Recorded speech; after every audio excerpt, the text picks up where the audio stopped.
आज की हमारी कहानी शुरू होती है जैक से, जो एक पूर्व जुआरी है और जिसने 7 साल जेल में बिताए थे एक ऐसे अपराध के लिए जिसके बारे में हमें बाद में पता चलेगा। लेकिन एक बात साफ है, जैक जेल से बहुत कुछ सीख कर निकला है और अब उसके दिमाग में बड़े प्लान हैं। सबसे पहले वो अपने भाई बिली के साथ उस आदमी के पास जाता है जिसने उसे जेल भिजवाया था ताकि वो अपना हक वापस ले सके। ये जगह एक बड़ा सा क्लब होता है जहाँ जुए का खेल चलता है। हालांकि उसका भाई बिली उस खतरनाक आदमी माका से दोबारा उलझना नहीं चाहता था, लेकिन जैक उसे समझाता है कि उसका भी माका पर कर्ज है और वो जानता है कि उससे कैसे बदला लेना है, क्योंकि माका को सबसे ज्यादा चोट लगती है उसकी बेइज्जती से और पैसे हारने से। जैसे ही वो क्लब में पहुंचते हैं, वहाँ के सारे सिक्योरिटी गार्ड्स एक दूसरे को खबर देने लगते हैं कि जैक वापस आ गया है। ये खबर माका के दाहिने हाथ पॉल तक भी पहुंचती है ताकि वो सतर्क हो जाए। सबको साफ समझ आ जाता है कि जैक यहाँ दोस्ती करने नहीं आया, उनके बीच पुरानी दुश्मनी है और आज कुछ बड़ा होने वाला है। जैक एक टेबल पर बैठकर खेलने की कोशिश करता है, लेकिन पॉल सब टेबल्स को ऑर्डर देता है कि कोई भी उसके साथ न खेले, क्योंकि जैक जुए में बहुत खतरनाक दिमाग रखता है। जो भी उसके सामने खेलता है वो लगभग हार ही जाता है। लेकिन माका पॉल को आदेश देता है कि जैक को ऊपर उसके पास लाया जाए। पॉल थोड़ा डरता है, लेकिन माका के आदेश के आगे झुक जाता है और अपने आदमियों को जैक के पास भेजता है। जैक पहले जाने से मना करता है, लेकिन जब उसका भाई कहता है कि माका ने उसे सेफ्टी दी है और सिर्फ बात करना चाहता है, तब वो मान जाता है। जैसे ही वो लिफ्ट के पास पहुंचता है, जैक डर जाता है क्योंकि उसे लिफ्ट जेल की याद दिलाती है। वो अपने भाई से कहता है कि वो लिफ्ट में नहीं जाएगा, लेकिन आखिरकार मजबूरी में चढ़ जाता है क्योंकि 13 मंजिल सीढ़ियों से जाना भी मुमकिन नहीं था। ऊपर जाते वक्त वो बहुत बेचैन होता है, पसीना आता है और घुटन महसूस करता है। वो 2 मिनट का सफर उसे 1 घंटे जैसा लगता है। ऊपर पहुंचकर वो एक खास टेबल देखता है जो बड़े खिलाड़ियों के लिए तैयार की गई होती है। माका उसे देखकर एक आदमी को हटाता है और जैक को खेलने के लिए कहता है। माका कहता है कि जो भी जीतेगा वो सब कुछ ले जाएगा। जैक खेलना शुरू करता है और सच में जीत जाता है। माका ये देखकर हैरान रह जाता है और उसे जाने नहीं देना चाहता। तभी बिली समझ जाता है कि माका की नीयत ठीक नहीं है और वो जैक से कहता है कि पैसे छोड़कर चलो यहाँ से, लेकिन जैक मना कर देता है और माका को आखिरी दांव खेलने की चुनौती देता है। या तो वो जीतकर पैसे डबल करेगा या फिर सब कुछ हार जाएगा। माका मान जाता है। इसके बाद हम जैक को देखते हैं जो अपनी जीत की रकम काउंटर पर गिन रहा होता है। इसका मतलब साफ है वो फिर से जीत गया। लेकिन जैसे ही वो बाहर निकलता है, एक आदमी उसे एक कार्ड देता है और कहता है कि अब वो सुरक्षित नहीं है और वो उसकी मदद करेंगे। अचानक जैक बेहोश होकर सीढ़ियों से गिर जाता है। जब उसे होश आता है तो वो खुद को डॉक्टरों के बीच पाता है। डॉक्टर बताते हैं कि उन्हें बेहोशी की वजह समझ नहीं आई, लेकिन कुछ टेस्ट किए गए हैं जिनकी रिपोर्ट कुछ दिनों में आएगी। जैक पूछता है कि क्या वो घर जा सकता है। डॉक्टर कहते हैं कि फिलहाल वो ठीक है, जा सकता है। जैक अपने आदमियों के साथ घर लौटता है, जबकि उसका भाई बिली पहले ही घर पहुंच चुका होता है। जैसे ही जैक दरवाजा खोलने जाता है,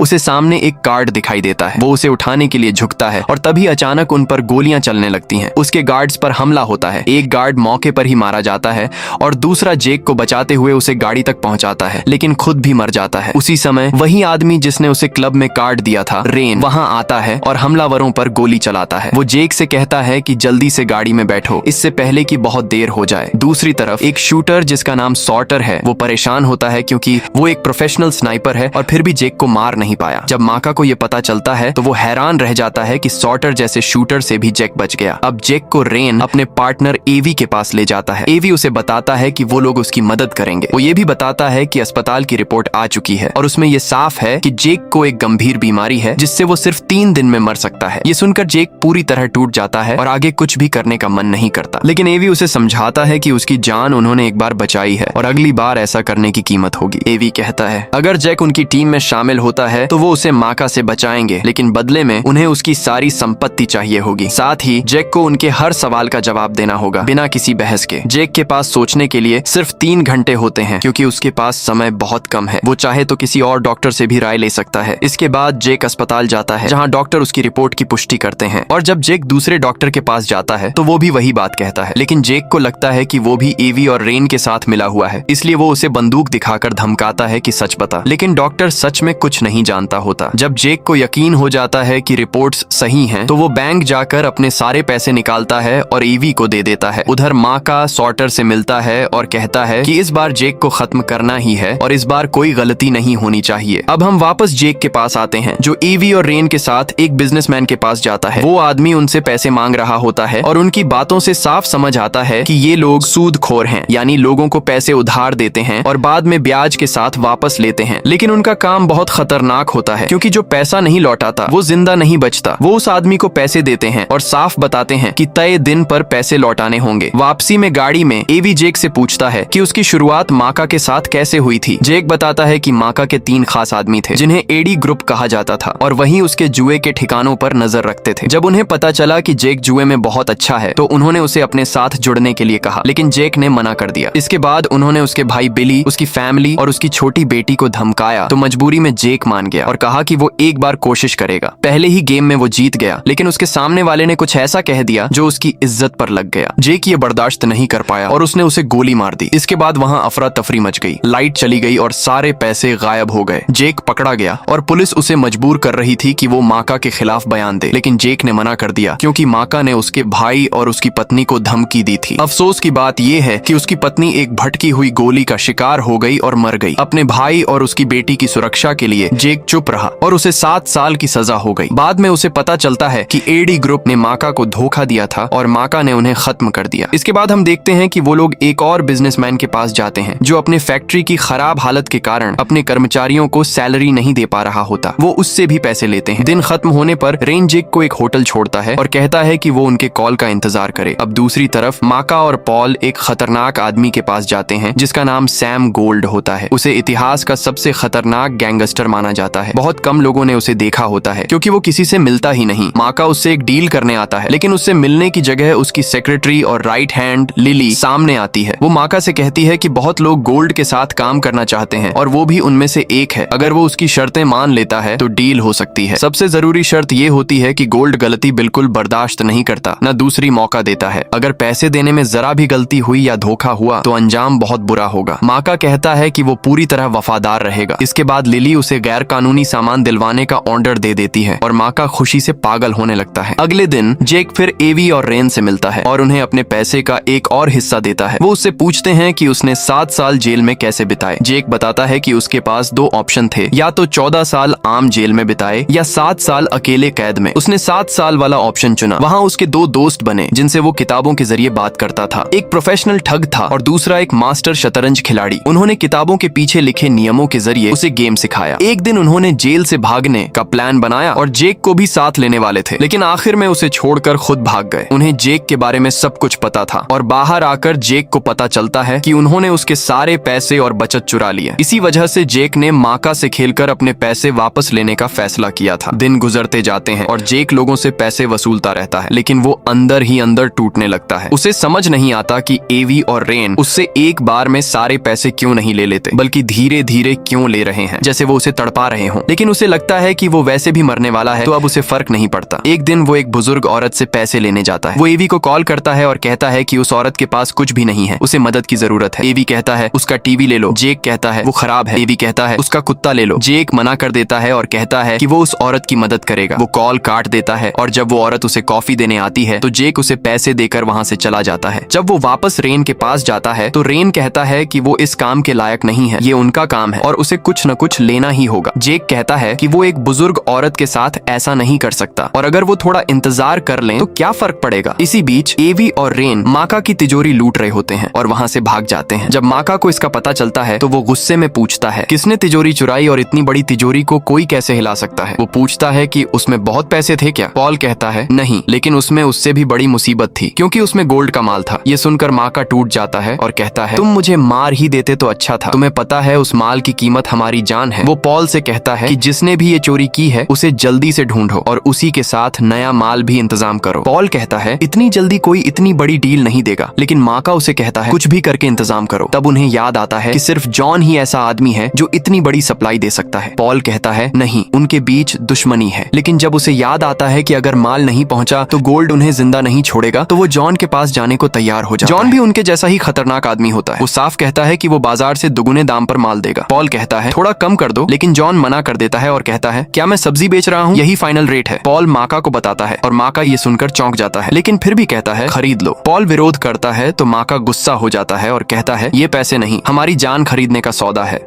आखिरकार पॉल जॉन के साथ डील फाइनल करता है और वो लोग होटल में डिलीवरी का टाइम तय करते हैं। लेकिन एवी और रेन को इस डील का पता चल जाता है और वो भी होटल पहुंच जाते हैं माल और पैसे दोनों चुराने के लिए। साथ ही हमें पता चलता है कि माका खुद भी जॉन को धोखा देने वाला था। वो उसे मारकर माल अपने पास रखना चाहता था। होटल में दोनों गैंग सही मौके का इंतजार कर रहे होते हैं, लेकिन उसी दौरान जेक और उसकी टीम वेंटिलेशन सिस्टम में स्लीपिंग गैस छोड़ देते हैं। पूरा फ्लोर सो जाता है और वो आराम से माल और पैसे लेकर निकल जाते हैं। जब सब होश में आते हैं तो हर कोई एक दूसरे पर शक करने लगता है। हालात इतने खराब हो जाते हैं कि वो लोग आपस में ही लड़ने लगते हैं और एक दूसरे को मारने तक पहुंच जाते हैं। आखिर में सिर्फ कुछ ही लोग बचते हैं, जिनमें जॉन भी शामिल होता है। उधर माका पागल हो जाता है, उसका पैसा और माल दोनों चले गए और अब उसका बचना भी मुश्किल है। दूसरी तरफ जेक एवी के साथ बैठा होता है और वो उसे खेल के असली नियम सिखा रहा होता है, कैसे हर बार जीतना है। तभी उसे उसके भाई बिली का कॉल आता है, जो उसे चेतावनी देता है कि जिन लोगों के साथ वो है वो बहुत खतरनाक है। इसके बाद वो लोग एक और आदमी के पास जाते हैं उससे पैसे लेने के लिए, लेकिन वो अभी तक पैसे नहीं चुका पाया होता तो एवी उसके असिस्टेंट को गोली मार देता है। वो लोग उस आदमी को भी मारने वाले होते हैं, लेकिन एवी कहता है कि इस बार जॉन मारेगा, लेकिन जेक मना कर देता है, बंदूक ले लेता है और रेन पर तान देता है, जो उसे धमका रहा होता है कि उस आदमी को मार दो। लेकिन तभी जेक को पता चलता है कि बंदूक में गोली ही नहीं है। उसी समय एवी उसके सिर पर मारता है और वो बेहोश हो जाता है। जब जेक होश में आता है तो वो होटल के कमरे में होता है। तभी उसे डॉक्टर का फोन आता है, जो उसे बताता है कि तीसरा दिन भी गुजर गया और वो अब भी जिंदा है, तो उसे फिर से टेस्ट करवाने चाहिए। थोड़ी देर बाद बिली अपनी बेटी के साथ उससे मिलने आता है। फिर जेक डॉक्टर के पास जाता है, जहाँ उसे बताया जाता है कि उसकी रिपोर्ट किसी और से बदल गई थी, यानी वो बीमार ही नहीं था। डॉक्टर उससे माफी मांगते हैं। ये सुनकर जेक पागल हो जाता है, क्योंकि वो अपनी सारी दौलत पहले ही एवी और रेन को दे चुका होता है। जब वो बाहर निकलता है तो एक गाड़ी उसे टक्कर मारने वाली होती है। वो एक पल के लिए अपनी मौत की कल्पना कर लेता है, लेकिन आखिरी वक्त पर खुद को बचा लेता है। उधर माका को पता चल जाता है कि उसकी तिजोरी जेक ने चुराई है, तो वो अपने आदमियों को उसे मारने भेज देता है। जेक वापस एवी और रेन के पास जाता है और पूछता है कि उन्होंने उसके साथ ऐसा क्यों किया। वो कहते हैं कि इसका जवाब उसी के अंदर है, पहले वो अपनी समस्या समझे। उसी समय माका के आदमी उन पर नजर रख रहे होते हैं और अचानक हमला कर देते हैं। जेक किसी तरह बचकर निकल जाता है। रात में वो फिर एवी और रेन के पास जाता है और पूछता है कि वो उसके साथ ऐसा क्यों कर रहे हैं। इस बार वो उससे एडी ग्रुप के बारे में पूछते हैं और कहते हैं कि अब उसे सच बताना होगा। जेक बताता है कि वो लोग मारे गए क्योंकि वो लालची हो गए थे। वो माका के लिए काम कर रहे थे, लेकिन जब जेक ने उन्हें ज्यादा पैसे ऑफर किए तो उन्होंने माका को धोखा दे दिया। हर महीने उन्हें नए इन्वेस्टमेंट के लिए पैसे चाहिए होते थे और हर बार रकम बढ़ती जाती थी। आखिरकार उन्होंने माका से भी पैसे उधार लिए। जेक 2 महीने तक उन्हें पैसे देता रहा, लेकिन आखिरी इन्वेस्टमेंट बहुत बड़ा था, जिसमें उसने उनके और माका दोनों के पैसे ले लिए और खुद भाग गया। वो अपने भाई और उसकी बेटी के साथ आराम से जिंदगी जीने लगा और बाकी सबको मुश्किल में छोड़ दिया। माका ने उनमें से किसी पर भी रहम नहीं किया। वो उन्हें लगातार मारता पीटता रहा ताकि उसे पता चल सके कि उसके पैसे कहाँ हैं। आखिरकार दर्द और टॉर्चर सहते सहते उन्होंने जेक का नाम बता दिया, लेकिन इसके बावजूद माका ने उन्हें नहीं छोड़ा, क्योंकि उन्होंने उसे पहले ही धोखा दिया था। अब हम माका के पास आते हैं, जहाँ उसका एक आदमी उसे बताता है कि जेक दूसरी बार भी उनसे बचकर भाग गया। ये सुनकर माका गुस्से से पागल हो जाता है और कहता है, मुझे समझाओ, तुम जैसे लोगों से वो कैसे भाग गया। उसे क्या पता था कि वो लोग तो पिज्जा ऑर्डर करने में लगे हुए थे। उसी वक्त सॉर्टर वहाँ मौजूद होता है और उसे एक वेट्रेस पर शक होता है। अचानक वो लड़की माका पर गोली चला देती है, लेकिन माका तुरंत छुप जाता है और सॉर्टर उसे मार गिराता है। फिर सॉर्टर बाहर जाता है और उसके साथियों को भी खत्म कर देता है, लेकिन वो लड़की अभी पूरी तरह मरी नहीं होती और हमें पता चलता है कि वो जॉन की तरफ से आई थी बदला लेने के लिए। उसने माका की उंगली में गोली मार दी थी, लेकिन आखिर में माका उसे भी खत्म कर देता है। बाहर आकर वो देखता है कि सॉर्टर ने जॉन के बाकी लोगों को भी खत्म कर दिया है। तब माका उसे ऑर्डर देता है कि आज ही जॉन को खत्म कर दो। सॉर्टर उसी रात जॉन के क्लब में पहुंचता है। वो सिक्योरिटी को चकमा देकर अंदर घुस जाता है और लोगों को मारना शुरू कर देता है, इससे पहले कि किसी को समझ आए कि हो क्या रहा है। फिर वो सीसीटीवी कैमरों का इस्तेमाल करके जॉन को ढूंढता है और आखिरकार उसे भी उसके ही आदमियों के बीच मार गिराता है, जिन्हें समझ ही नहीं आता कि हमला कहाँ से हो रहा है। अब हम वापस जेक के पास आते हैं। एवी उससे पूछता है कि वो ये खेल कब तक चलाएगा। जेक कहता है, ये खेल मैंने शुरू नहीं किया था। तभी एवी उसे एक बड़ा सच बताता है, जिस गोल्ड से सब डरते हैं वो असल में कोई और नहीं, खुद